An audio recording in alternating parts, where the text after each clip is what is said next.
Yun oh, ang daming bunga oh.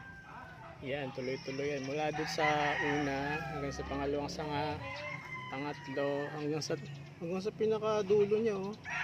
Ayun oh, pinakatalbos niya may bulaklak.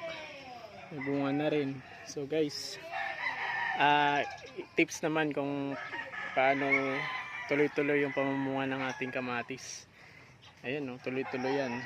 So, ang sikreto dyan, yung ating pong, ito po. Ito yung isa sa sikreto dyan.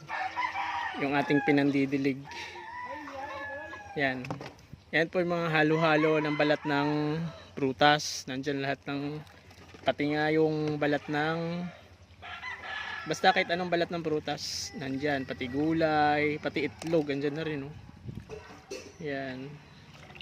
Ayan yung ating ang balat ng saging. Yan yung ating pinangdidilig natin. Para magtuloy-tuloy po yung kanyang pamumulaklak. Kasi marami pong sustansya na makukuha dito. Ito yung natutunan ko lang din sa iba. Yan.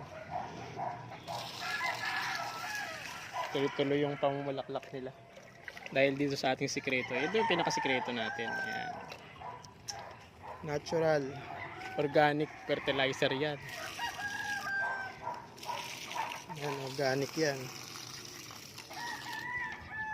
Para magtuloy-tuloy yung kanilang, sa una medyo may amoy to siya kasi halo-halo kasi siyang balat ng prutas. So, pag nabubulok siya, pero yung nutrients na mahahalo sa tubig. Yan. Yan yung ating pinandidilig araw-araw. Kaya marami pong bulaklak yung ating kamatis. Yan guys.